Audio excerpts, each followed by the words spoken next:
Hello friends, जय श्री श्याम। कैसे हैं आप? आज हम चर्चा करेंगे सीए इंटर लॉ में कैसे हम 90 प्लस मार्क्स स्कोर कर सकते हैं। देखिए, 90 प्लस मार्क्स लेकर आना पॉसिबल है, बिल्कुल पॉसिबल है लॉ जैसे सब्जेक्ट में, बट इसके लिए आपके पास होनी चाहिए एक full proof strategy.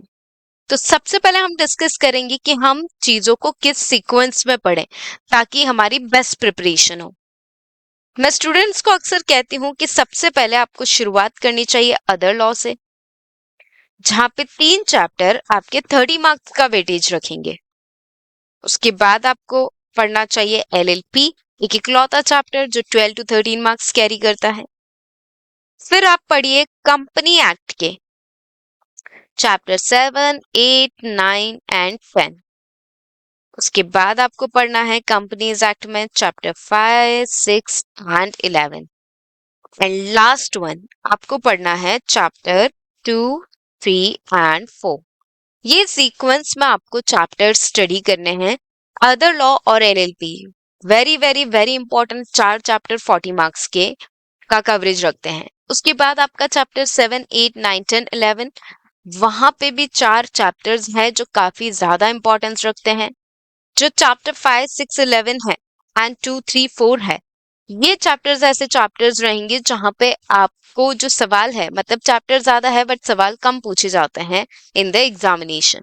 So that is how your sequence should be. पर क्योंकि आपका टारगेट है 90 प्लस स्कोर करने का, तो इस सीक्वेंस में आपको सारे चैप्टर्स पढ़ने हैं, लर्न करने हैं, रिवाइज करने हैं।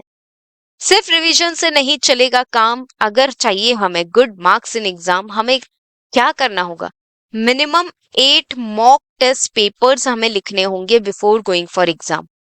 कम से कम 8 से 10 मॉक टेस्ट पेपर्स आपको लिखने चाहिए अगर आप बहुत अच्छे मार्क्स स्कोर करना चाहते हैं तो। क्योंकि मॉक टेस्ट देंगे आप, तभी तो आप जानेंगे कि आप कितने मार्क्स का क्वेश्चन पेपर अटेंड कर सकते हैं, कितनी आपकी प्रिपरेशन हुई है, आप कहाँ स्टैंड कर रहे हैं। All this things can be analysed only after giving mock test papers. इसके अलावा हमें क्या चीजों पे ध्यान रखना चाहिए? देखो, जो रैंकर्स होते हैं they do the things differently. वो आप जो पढ़ रहे हैं वही चीजें वो भी पढ़ रहे हैं, बट वो डिफरेंट क्या करते हैं? उनके आंसर्स में सेक्शन नंबर्स होते हैं। अब मैम, सेक्शन नंबर्स हम कम से कम कंपनीज एक्ट के जो इंपॉर्टेंट चैप्टर्स हैं उनके सेक्शन नंबर्स आपको लर्न होने चाहिए। ठीक है, एलएलपी के आप सेक्शन नंबर्स लर्न करके चाहिए। अदर लॉ में आप सेक्शन नंबर लर्न नहीं भी करेंगे तो चलेगा, बट ट्राई कीजिए कि कम से कम जो इंपॉर्टेंट चैप्टर्स हैं कॉर्पोरेट लॉ के, उनके आप सेक्शन नंबर्स लर्न कीजिए। जो आंसर लिखा जाए उसमें की टर्म्स जरूर होनी चाहिए। एज इट इज मॉड्यूल लिखना नॉट इन आवर हैंड्स, हो सकता है वो हम ना लिख पाए, बट जो की टर्म्स होती है वो आपके आंसर में होनी चाहिए। जब आप आंसर में प्रोविजन लिखते हैं तो उन की टर्म्स को आप अंडरलाइन कर लीजिए पेंसिल से, ताकि पेपर चेकर को पता चले कि आपने की टर्म्स कहाँ कहाँ इंसर्ट की है अपने आंसर में। अगर प्रोविजन काफी ज्यादा लेंदी है तो आप उसे पॉइंट्स में डिवाइड कीजिए। Lengthy provision should be presented in points, तो आप वहां पे बुलेट पॉइंट्स यूज कीजिए। ओके, इसके अलावा try to attempt maximum questions in the exam. कोशिश कीजिए कि आप 95 मार्क्स जितना एग्जाम में अटेंड कर पाए। मैं तो चाहती हूँ कि आप 100 मार्क्स का अटेंड कर पाए, पर आप जितना ज्यादा पेपर अटेंड करेंगे उतना ज्यादा आपके मार्क्स इंक्रीज होने के चांसेस रहेंगे। ठीक है, नाउ सारी चीजें जो आपको कवर करनी चाहिए, आरटीपीज, एमटीपीज, पास्ट पेपर्स, क्योंकि अगर आपको मैक्सिमम मार्क्स चाहिए तो आप मॉड्यूल से पढ़िए। उसके बाद आप काफी सारे क्वेश्चंस प्रैक्टिस कीजिए। इसके लिए मैं आपको रेकमेंड कर सकती हूँ परफेक्ट प्रैक्टिस बुक हमारी, जहां पे आपको सारे के सारे आरटीपीज, एमटीपीज, पास्ट पेपर्स, आईसीआई के मॉड्यूल के क्वेश्चन, सारे की सारी चीजें आपको एक ही प्लेस में मिल जाती है in the perfect practice book of grooming education, where you will find all the questions under one roof, जहां पे आपको सारे सवाल मिल जाएंगे। क्योंकि सवाल को प्रैक्टिस करना अच्छी बात है और तभी आप चीजों को समझ पाते हैं। सिर्फ कॉन्सेप्ट्स पढ़ लेने से काम नहीं चलेगा। ठीक है। कम से कम आपका एग्जाम से पहले 3 टाइम्स रिवीजन होना चाहिए। 3 times revisions before the exams, that is very important.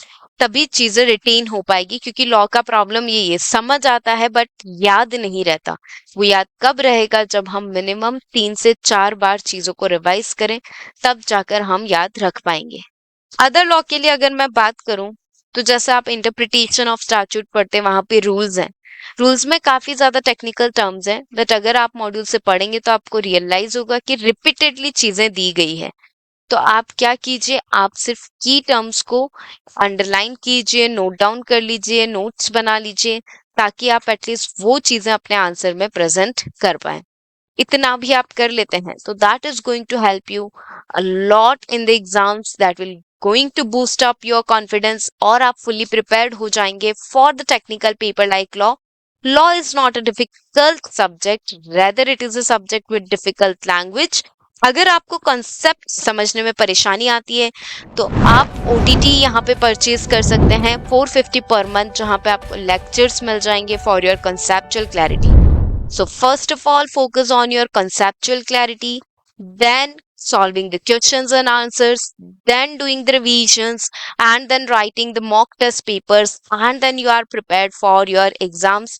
And make sure कि आप अपने माइंड को शांत रखें, प्रेयर कीजिए, मेडिटेशन कीजिए, क्योंकि बहुत ज्यादा एंजाइटी से भी हमारा पेपर बिगड़ जाता है। ठीक है। All the best my dear students, I hope all of you achieve great score in the subject of law.